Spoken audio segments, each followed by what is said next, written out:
गुजरात के वडोदरा के MS university की कॉमर्स फैकल्टी के छात्र पीने के पानी जैसी मूलभूत सुविधा से भी वंचित हैं।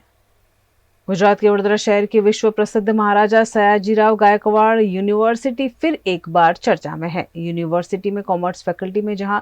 7,000 से अधिक छात्र पढ़ाई करते हैं, वहां पीने के पानी की भारी कमी देखी जा रही है। यूनिवर्सिटी में अध्ययन करने वाले छात्रों को पीने का पानी लाने के लिए घर से बोतल लानी पड़ती है या फिर बाहर से पैसे खर्च करके पानी खरीदना पड़ता है। इसका मुख्य कारण यह है कि कॉमर्स फैकल्टी के मुख्य भवन में पीने के पानी की सुविधा नहीं है, जिसके चलते पूर्व सेनेट सदस्य अमर ढोमसे ने यूनिवर्सिटी प्रशासन से जल्द पीने के पानी के कूलर शुरू करने की मांग की है।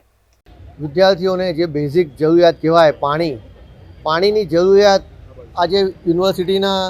सत्ताधीशो द्वारा विद्यार्थीओनी संतोषी नहीं सकता अने हवे जग वाटे आ तमे जोई रह्या छो आ जग वाटे विद्यार्थीओने पाणी पूरुं पाडवामां आवे ज्यां कोई ग्लासनी सुविधा छे ना कशी ज सुविधा छे अने आवुं पाणी नीचे पड़ीने ददड़तो अहींया फेकल्टीमां बधे गंदवाड़ो थाय जेना कारणे मच्छरोनो उपद्रव थाय एवी हालत अहींया करी मूकी छे। तो प्रोपर व्यवस्था आटली मोटी फेकल्टीमां एक प्रोपर व्यवस्था पाणीनी कूलरनी होवी जोईए, जे पाणीनी कोई सुविधा नहीं जेने कारणे आ जग मूकवानी नौबत आई छे। ए तात्कालिक धोरणे आ तात्कालिक विद्यार्थीओने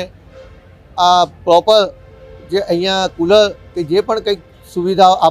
पूरी पाडवानी होय ए सुविधाओ वहेलामां वहेली तके पूरी पाडीने विद्यार्थीओने आवनारा समयमां जे उनाळानो समय हवे महीना 1.5 महीना पछी आववानो छे ए समय दरमियान विद्यार्थीओने